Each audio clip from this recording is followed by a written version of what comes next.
Pak, Bu, para ulama mencatat ribuan nama-nama sahabat Rasulullah sallallahu alaihi wasallam. Nah, dengan kita mengkaji sejarah para sahabat, kita mengenali, kita memperdalami kisah-kisah mereka, pengetahuan mereka.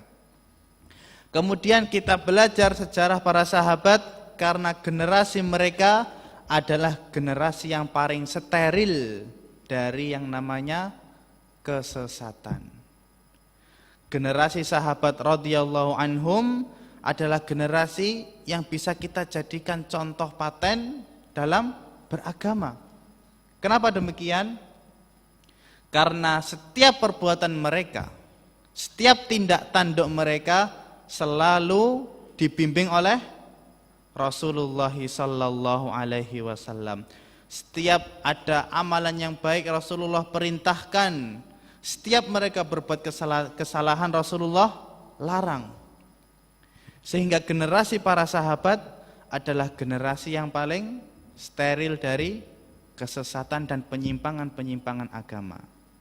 Kalaulah kita ingin mencari aman, kebenaran dalam beragama, maka jelas sumber yang kita cari, sumber yang kita contoh adalah bagaimana para sahabat dahulu beragama dengan bimbingan Rasulullah sallallahu alaihi wasallam.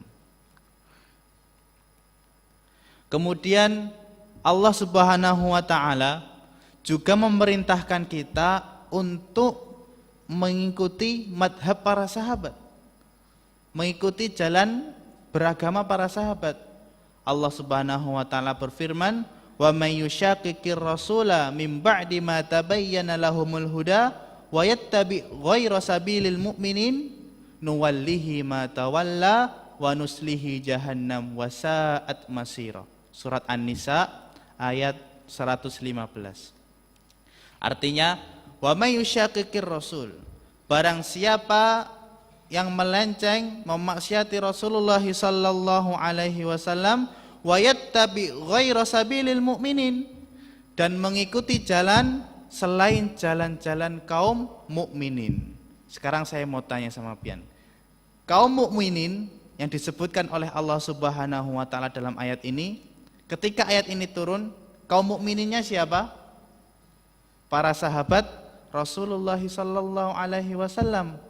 Allah menambahkan wa yattabi ghaira sabilil mu'minin, dan tidak mengikuti jalan kaum mukminin pada saat itu Rasul, yaitu para sahabat.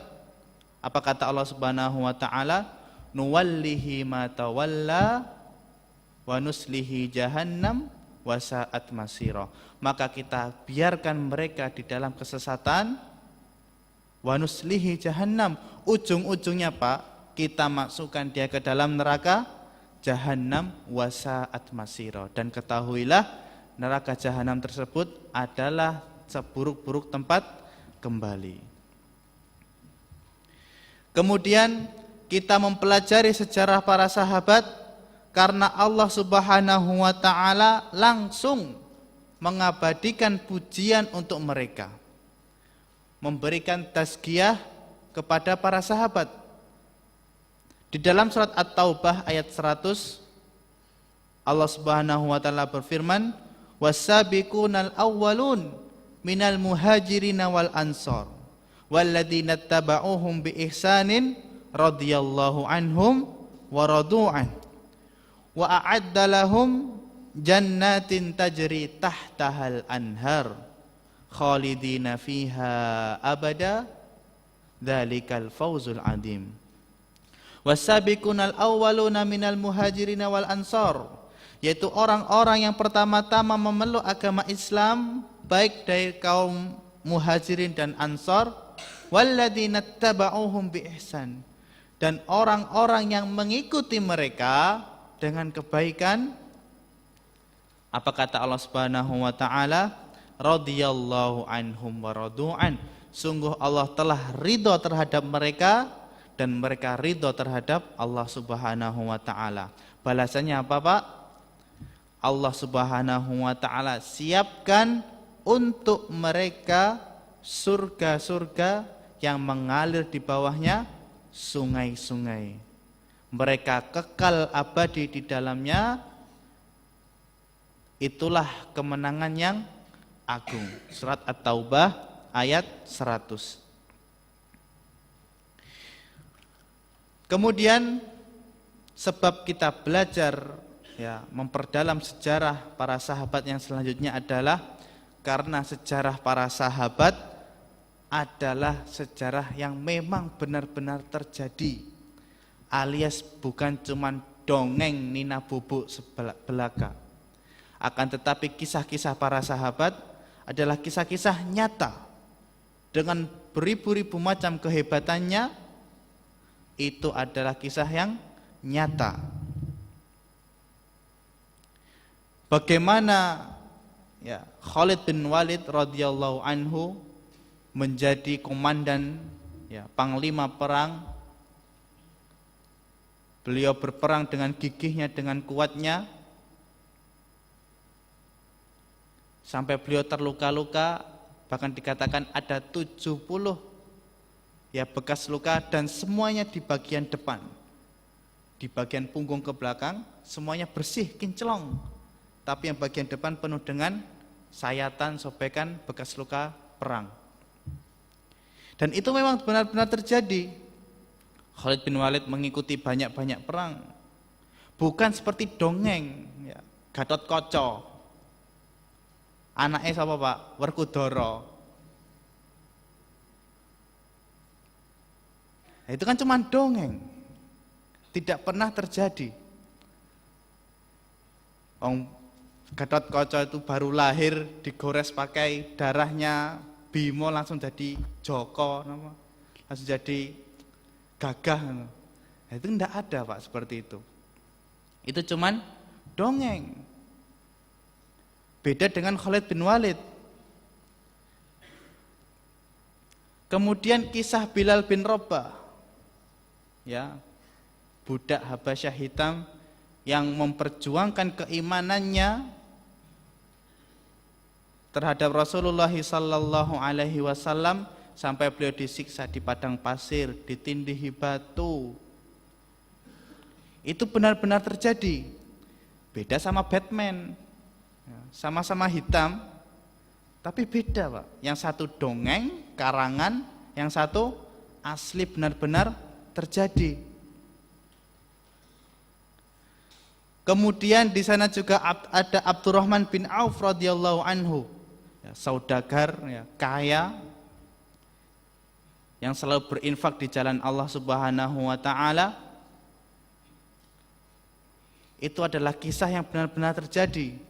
Beda sama sejarahnya yang dari barat itu, Robin Hood, orang yang nyuri untuk disedekahkan kepada kaum miskin. Lah ini nyuri disedekahkan. Kalau Abdurrahman bin Auf usaha Pak, kerja, dagang, jual beli sampai dapat banyak keuntungan, kemudian diinfakkan di jalan Allah Subhanahu wa taala. Hebat mana Pak? Hebat Abdurrahman bin Auf, mutlak. Nah, kisah-kisah para sahabat ini terdokumentasikan dengan rapi karena mereka memiliki sanad kisah.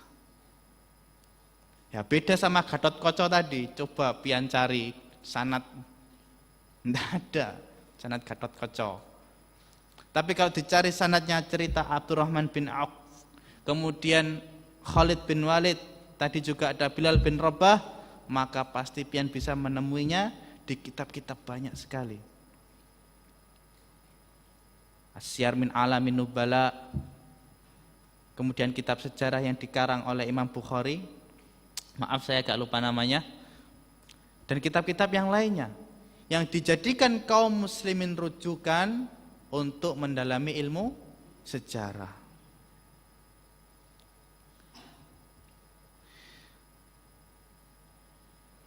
Kemudian kita mempelajari kisah-kisah sahabat, karena sekarang banyak sekali kaum muslimin yang mereka salah kaprah dalam mengambil contoh kehidupan.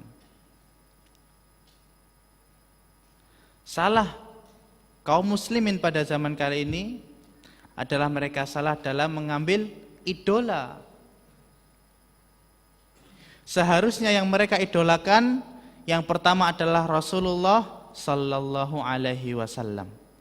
Kemudian para sahabat. Akan tetapi banyak sekali kaum muslimin di zaman ini salah mencari idola. Coba kalau kita tanya, sebutkan 10 nama orang sahabat yang dijamin masuk surga oleh Rasulullah sallallahu alaihi wasallam. Yo, angkat tangan. Nah, sekarang saya ganti pertanyaannya, Pak. Sebutkan nama-nama pemain kesebelasan Barcelona.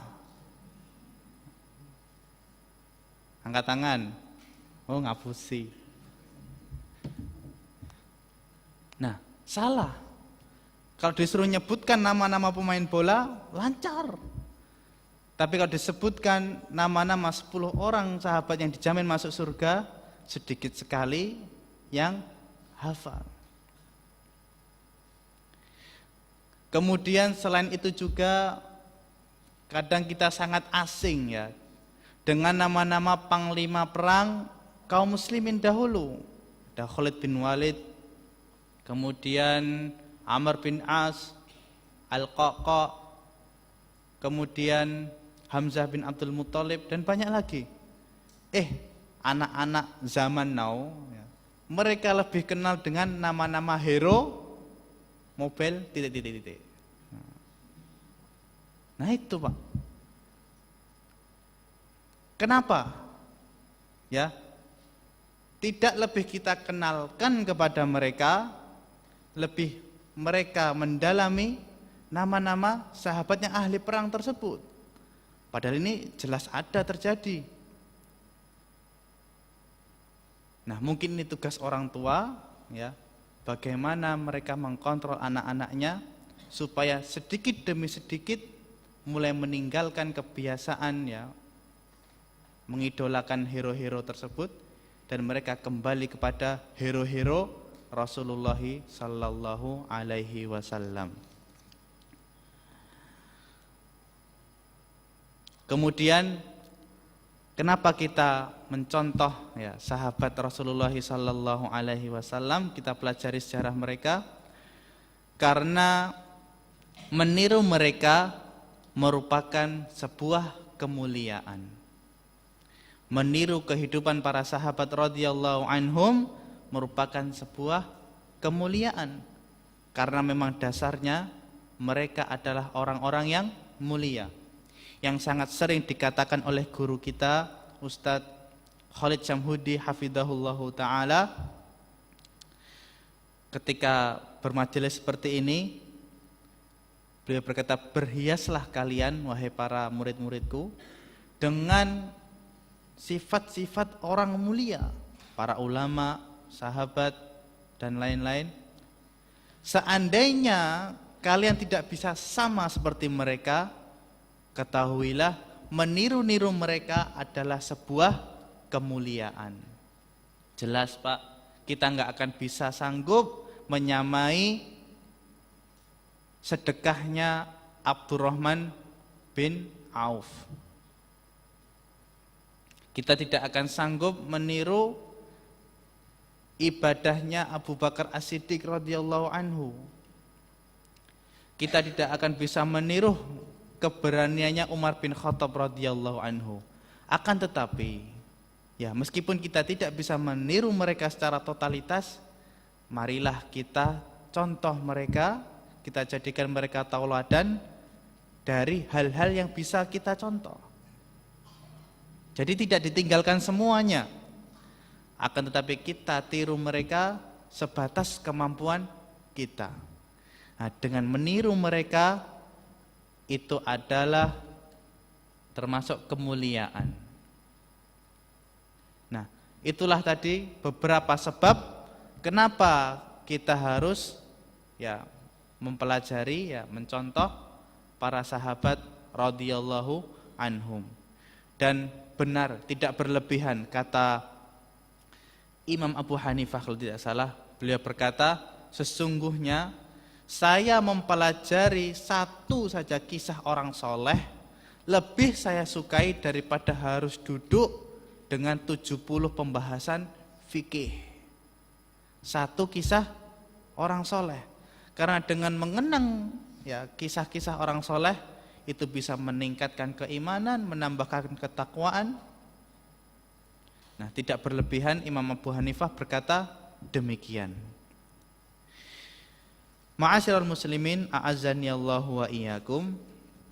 Insyaallah untuk pertemuan pertama kita pada malam hari ini, kita akan berkenalan dengan sahabat Rasulullah sallallahu alaihi wasallam yang bernama Anas bin Malik radhiyallahu anhu.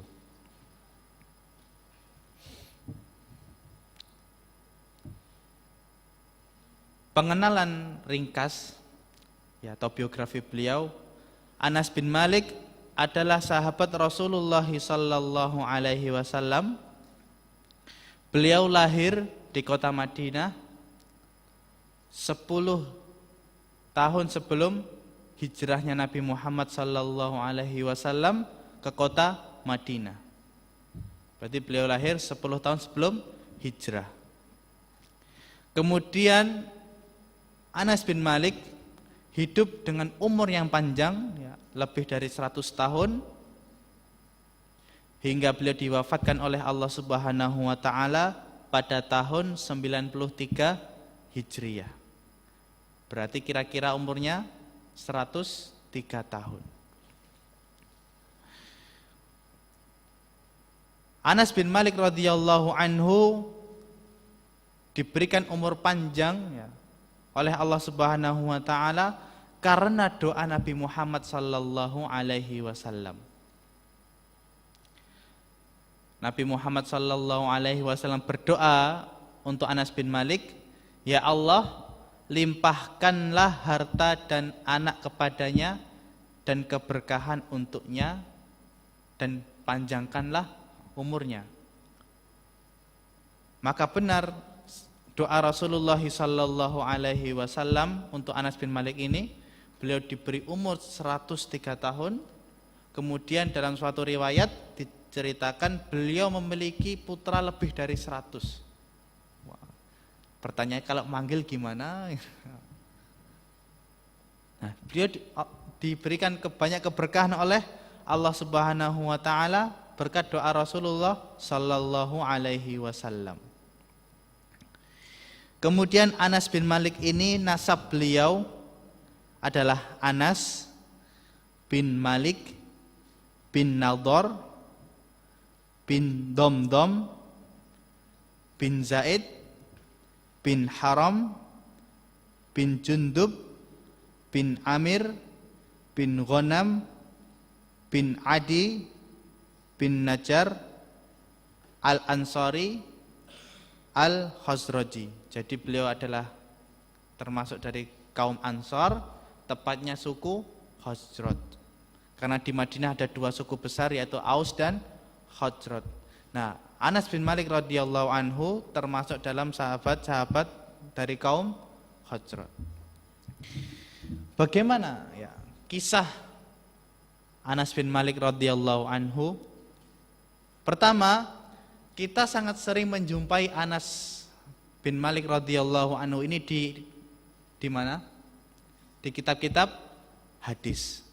Karena benar Anas bin Malik radhiyallahu anhu mendapatkan rating ketiga paling banyak riwayat hadisnya setelah Abu Hurairah radhiyallahu anhu dan Ibnu Umar radhiyallahu anhuma.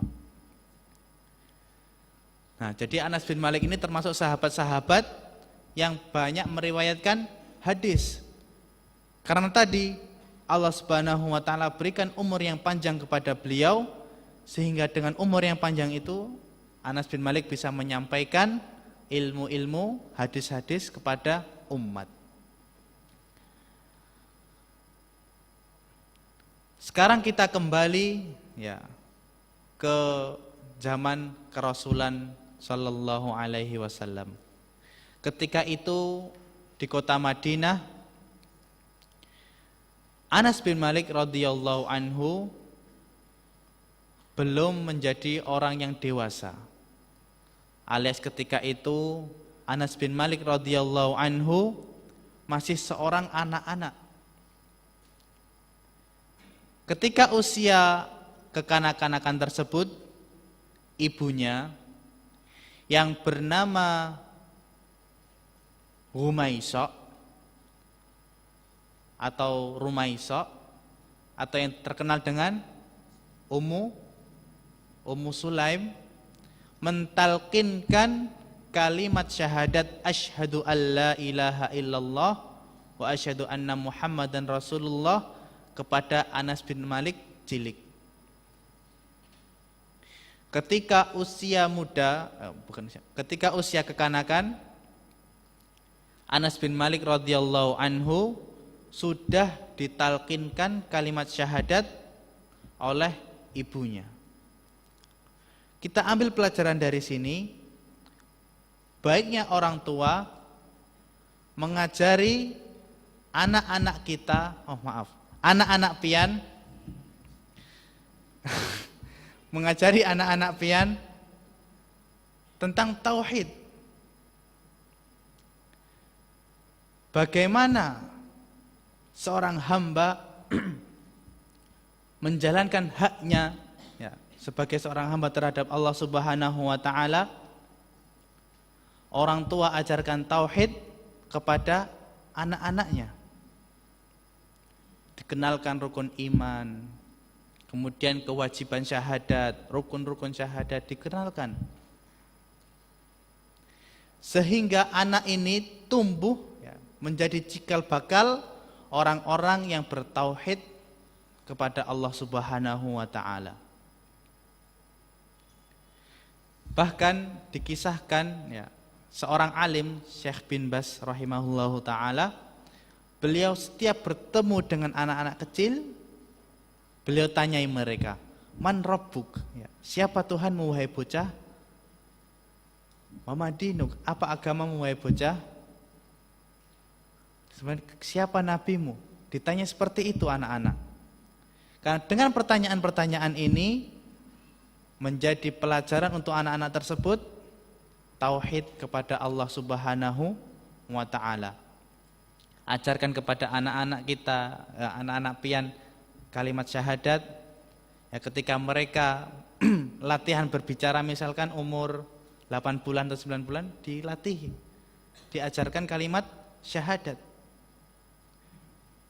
Usahakan nama yang pertama kali dia bisa sebut adalah nama Allah Subhanahu wa taala. Allahu Rabbi, Allahu Rabbi. Nah, kita ajarkan kepada anak-anak. Kemudian setelah mengikuti talqin ibunya Ummu Sulaim radhiyallahu anha, Anas bin Malik mulai tumbuh di atas cahaya Islam. Dia sudah mengikrarkan asyhadu alla ilaha illallah wa asyhadu anna Muhammadan Rasulullah di usia sekecil itu.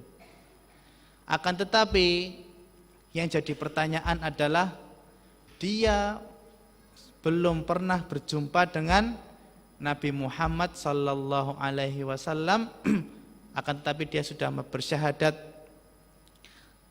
bahwa Rasulullah adalah seorang rasul, akan tetapi Anas bin Malik belum berjumpa dengan Rasulullah sallallahu alaihi wasallam. Nah, memang benar terkadang telinga itu lebih dahulu rindu daripada hati. Terkadang telinga lebih dahulu rindu daripada hati. Karena sering mendengar nama Rasulullah sallallahu alaihi wasallam, timbullah kangen, ya, rindu Anas bin Malik radhiyallahu anhu untuk berjumpa dengan sang kekasih Rasulullah sallallahu alaihi wasallam. Karena memang ketika saat itu Rasulullah belum diizinkan oleh Allah Subhanahu wa taala untuk berhijrah ke kota Madinah. Sehingga nama Muhammad hanyalah menjadi keinginan ya untuk Anas bin Malik bertemu dengan beliau. Hingga suatu hari di kota Yatsrib terdengarlah berita kedatangan Rasulullah sallallahu alaihi wasallam ke kota Madinah dikawani sahabat beliau. Siapa? Abu Bakar As-Siddiq. Sehingga ketika hari itu penduduk Madinah berduyun-duyun pergi ke batas kota.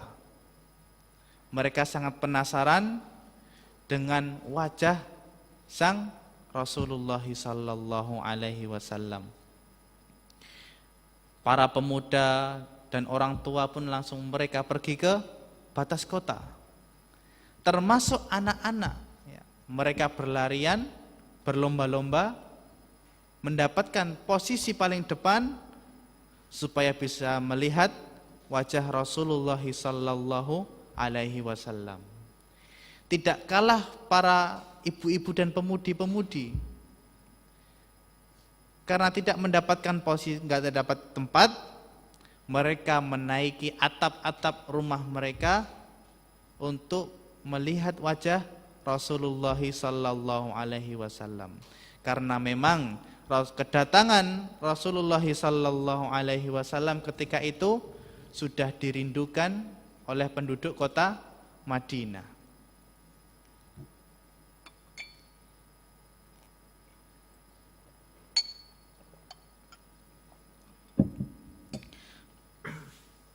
Maka benarlah berita tersebut.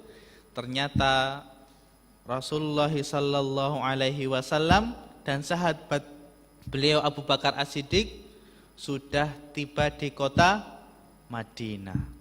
Maka hari kedatangan Rasulullah sallallahu alaihi wasallam di kota Madinah adalah hari penghilang, penghapus kerinduan Anas bin Malik radhiyallahu anhu.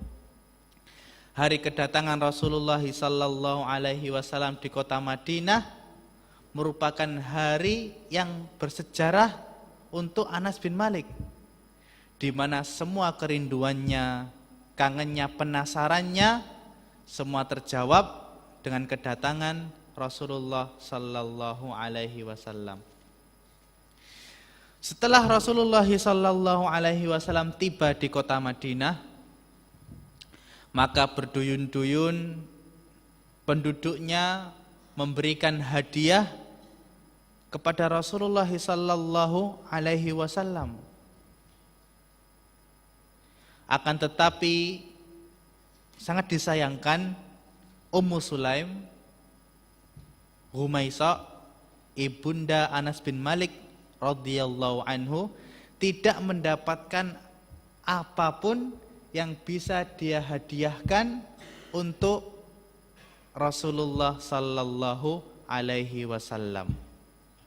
Akan tetapi Pak, Bu, dia tidak kehabisan cara. Maka digandenglah putranya yang masih kecil, Anas bin Malik, menuju Rasulullah sallallahu alaihi wasallam. Ketika tiba di hadapan Rasulullah sallallahu alaihi wasallam, Ummu Sulaim berkata kepada beliau, "Wahai Rasulullah, sungguh orang-orang Ansor telah memberikan hadiah-hadiah untuk pian. Akan tetapi aku tidak mendapatkan apapun yang bisa aku hadiahkan untuk baginda Rasulullah sallallahu alaihi wasallam kecuali bocah ini. Maka aku hadiahkan bocah ini, namanya Anas bin Malik, ku hadiahkan untuk pian, jadikanlah dia pembantu di rumahmu." Masya Allah. Ibunda Anas bin Malik, Ummu Sulaim, merelakan anaknya menjadi pembantu Rasulullah sallallahu alaihi wasallam. Biarlah dia berkhidmah kepada utusan Rabbul Alamin. Biarlah dia hidup bersama Rasulullah sallallahu alaihi wasallam meskipun menjadi seorang pembantu, abdi dalam Maka Rasulullah sallallahu alaihi wasallam pun menerima Anas bin Malik dengan senang hati. Dengan bahagianya Rasulullah sallallahu alaihi wasallam menerima kedatangan Anas bin Malik di rumah beliau. Dan ketika Anas bin Malik radhiyallahu anhu diserahkan ya kepada Rasulullah sallallahu alaihi wasallam, Anas bin Malik berusia 10 tahun. Kelas berapa Pak? Kelas 4 nih. Kira-kira kelas 4 SD sudah menjadi pembantu Rasulullah sallallahu alaihi wasallam. Kita ambil pelajaran dari sini, sebaiknya orang tua mencarikan guru yang baik untuk anak-anak mereka. Yang pertama, jelas mereka harus jadi figur atau contoh yang baik untuk anak-anak mereka sendiri. Setelah itu dalam menuntut ilmu, dalam mencari ilmu, dalam sekolah anak ini dicarikan guru-guru yang baik. Silakan petugas muadzin.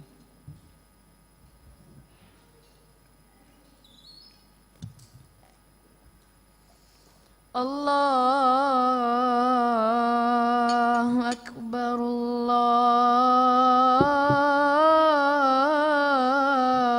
Allahu Akbar, Allahu Akbar,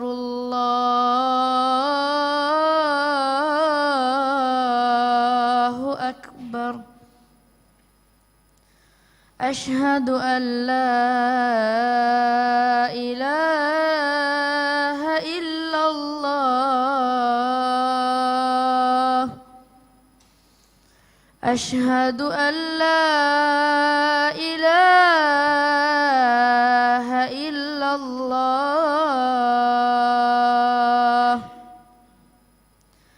Asyhadu anna Muhammadar Rasulullah.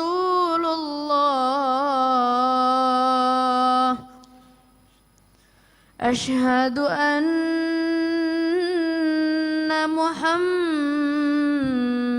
Rasulullah.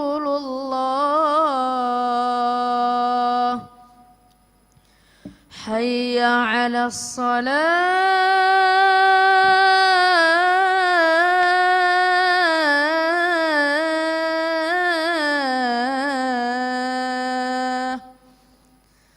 Hayya 'alas salah.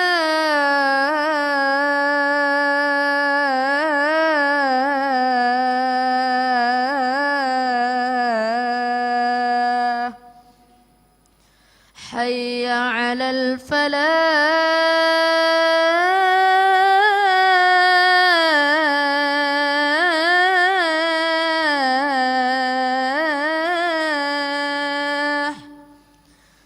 Hayya 'alal falah.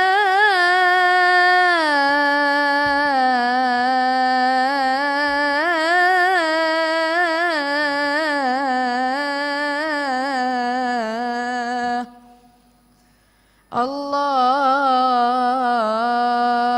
Akbar,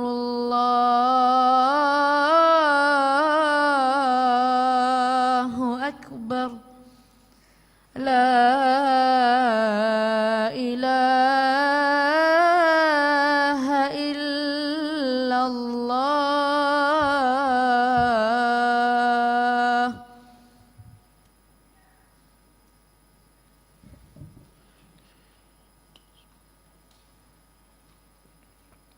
Alhamdulillah, wassalatu wassalamu ala rasulillah, wala haula wala quwata illa billah.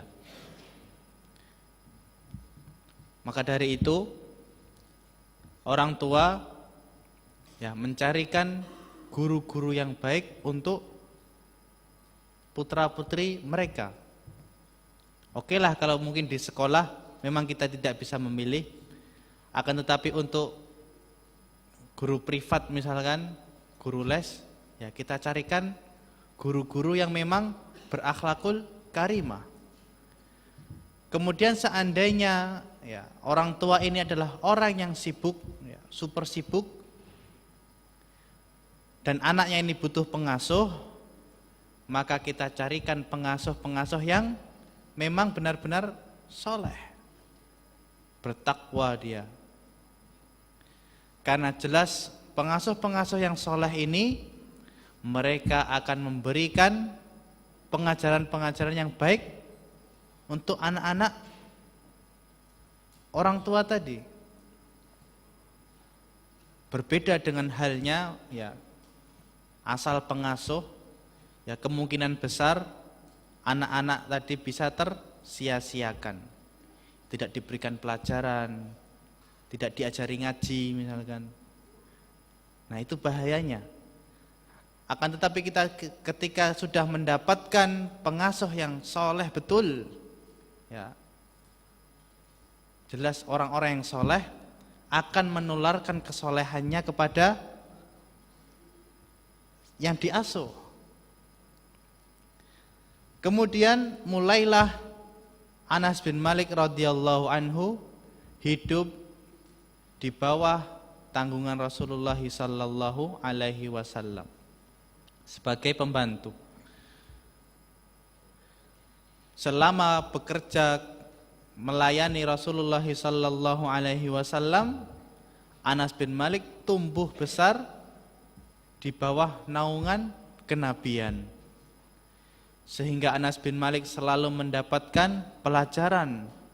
Anas bin Malik radhiyallahu anhu mendapatkan hikmah mendengar sabda-sabda Rasulullah sallallahu alaihi wasallam, melihat perbuatan Rasulullah sallallahu alaihi wasallam, menyaksikan sifat-sifat Rasulullah sallallahu alaihi wasallam yang mungkin tidak bisa dilihat oleh orang lain. Kenapa? Karena Rasulullah sallallahu alaihi wasallam berada di dalam rumah beliau. Dan Anas bin Malik lah yang sempat menyaksikan tindak tanduk beliau. Sehingga Anas bin Malik radhiyallahu anhu mendapatkan porsi lebih banyak dengan ilmu Rasulullah sallallahu alaihi wasallam. Selain mendapatkan banyak pelajaran kemudian hikmah dari Rasulullah sallallahu alaihi wasallam, Anas bin Malik juga mendapatkan pelayanan yang baik dari Rasulullah sallallahu alaihi wasallam. Selama menjadi pelayan untuk Rasulullah sallallahu alaihi wasallam, Anas bin Malik tidak pernah dicela, tidak pernah dihardik, tidak pernah dimamahi, tidak pernah ditindas oleh Rasulullah sallallahu alaihi wasallam.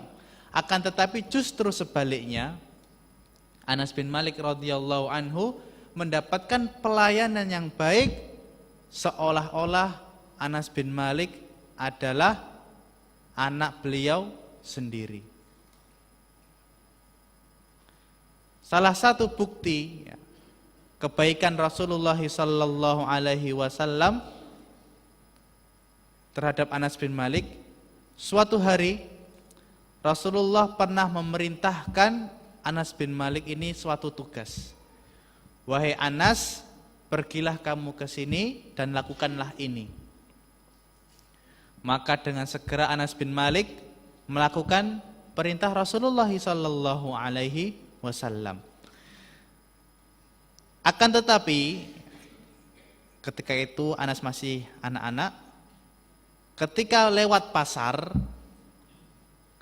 Anas bin Malik radhiyallahu anhu melihat anak-anak yang lain sedang bermain-main. Nah, biasa kan anak-anak kecil bermain bersama, apalagi di zaman dulu. Maka Anas bin Malik lupa dengan perintah Rasulullah sallallahu alaihi wasallam dan dia ikut bermain dengan anak-anak tadi. Maka setelah asik-asiknya bermain, kemudian Anas bin Malik radhiyallahu anhu berkata, aku merasa ada seseorang yang berdiri di belakangku. Kemudian orang tersebut memegang pundakku. Setelah aku menoleh ke belakang, waduh, ternyata dia adalah Rasulullah sallallahu alaihi wasallam. Coba kita lihat, apakah Rasulullah menempeleng Anas? Apakah kemudian Rasulullah menjajaki Anas? Rasulullah sallallahu alaihi wasallam bersabda, "Hai Anas, sudahkah kau lakukan perintahku tadi?" "Belum, wahai Rasulullah." Kemudian, "Aku pun salah tingkah," kata Anas bin Malik. "Nah, maka laksanakanlah." Maka sekitar itu pula Anas bin Malik radhiyallahu anhu melanjutkan perintah Rasulullah sallallahu alaihi wasallam. Nah, demikianlah kita menjadi seorang orang tua misalkan, atau seorang pemimpin, atau seorang bos dan lain-lain yang memiliki kekuasaan, hendaknya kita berlemah lembut dengan orang-orang yang berada di bawah kita. Janganlah kita bersifat kasar, ya, suka menghardik orang-orang yang di bawah kita. Ketika kita memiliki ya, anak buah misalkan, dan ketika itu dia salah ya, dalam melaksanakan tugas, jangan dicela, dasar. Akan tetapi kita baik saja dengan dia, tidak mencela. Ini tugasmu diperbaiki, kita kasihkan solusi, kita berikan jawaban. Karena dengan demikian justru mengangkat muruah ya, kita di hadapan orang-orang tersebut. Kehormatan kita menjadi naik. Nah, demikianlah Rasulullah sallallahu alaihi wasallam bermuamalah dengan Anas bin Malik radhiyallahu anhu. Rasulullah tidak berbuat kasar ya, dengan Anas bin Malik, akan tetapi tetap berlemah lembut. Kemudian selain mendapatkan perlakuan baik, Anas bin Malik radhiyallahu anhu juga selalu diberikan nasihat-nasihat dan petuah-petuah dari Rasulullah sallallahu alaihi wasallam. Di antara petuah beliau adalah petuah yang disampaikan langsung kepada Anas bin Malik. "Wahai anakku, jika kamu mampu mendapatkan pagi dan petang, sementara itu hatimu tidak membawa kebencian kepada seorang pun, maka lakukanlah. Wahai anakku, jika kamu masuk ke rumah keluargamu, maka ucapkanlah salam, karena itu merupakan keberkahan bagimu dan keluargamu." Dari nasihat ini bisa kita ambil pelajaran yang banyak sekali, yang insya Allah kita sambung faedah-faedah tersebut dalam kisah Anas bin Malik ya, sesi kedua ya. Akan tetapi untuk malam ini kita cukupkan sekian. Seandainya Allah Subhanahu wa taala berikan kesempatan bagi kita, insya Allah kita akan sambung kisah Anas bin Malik radhiyallahu anhu. Demikian kajian ini bisa kita sampaikan, kurang lebihnya mohon maaf. Kita akhiri dengan doa kafaratul majelis. Subhanakallahumma wa bihamdika asyhadu an la ilaha illa anta astaghfiruka wa atubu ilaik. Yang kita harapkan dari kajian ini, kita bisa mulai mencontoh sahabat Anas bin Malik radhiyallahu anhu. Assalamualaikum warahmatullahi wabarakatuh.